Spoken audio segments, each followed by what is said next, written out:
গোটা পৃথিবীর সৈন্যবাহিনীর স্ট্রাকচার কি মহাভারতের সময়কার সৈন্যবাহিনীর স্ট্রাকচারের থেকে অনুপ্রাণিত?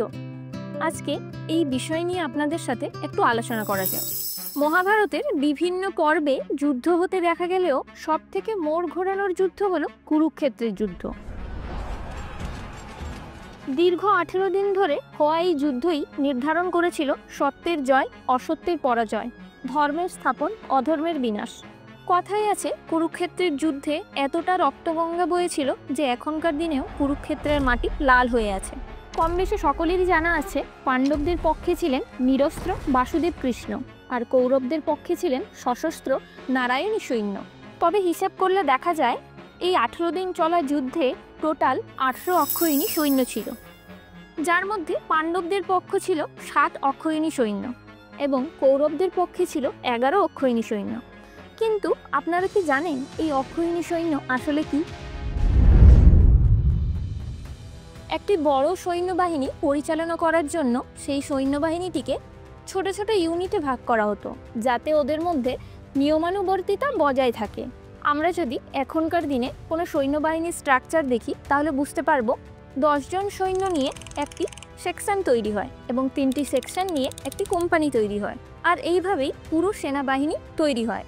তেমনি মহাভারতের সময়ও খানিকটা একইভাবেই তৈরি হতো সেনাবাহিনীর স্ট্রাকচার।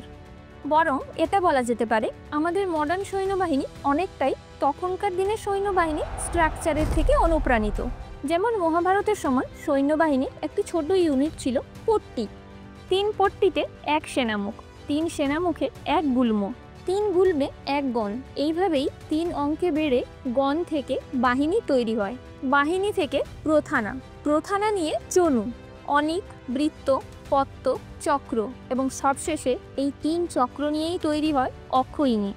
অক্ষৌহিণী আসলেই একটি সংখ্যার ইউনিট। আমরা পৃথিবীর মডার্ন সৈন্যবাহিনীতে দেখতে পাই সবথেকে ছোট ইউনিট সেকশন। ওখানে যে 10 জন সেনা থাকেন তারা একই ধরনের সৈনিক না। তাদের মধ্যে একজন স্নাইপার, 2 জন লাইট মেশিন গান চালক এবং 1 জন সেকশন কমান্ডার, আর এইভাবেই ভাগ করা থাকে।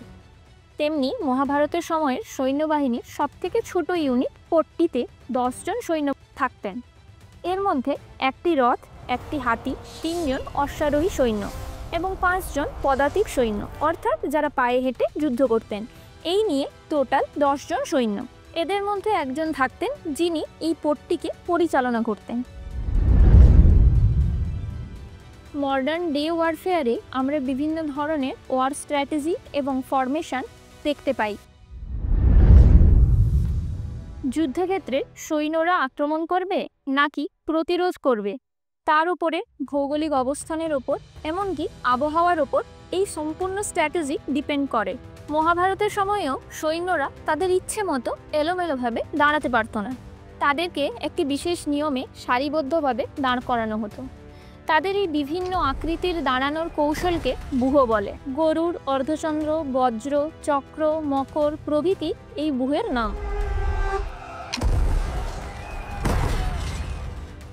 শুধু যুদ্ধ বা সৈন্যবাহিনী নয়, বর্তমান সমাজে আন্তর্জাতিক রাজনীতি, প্রজাকল্যাণমূলক নীতিসহ আরও অনেক বিষয় দেখলে মনে হয় এই সব কিছুরই প্রত্যক্ষ বা পরোক্ষভাবে উল্লেখ রয়েছে মহাভারতে।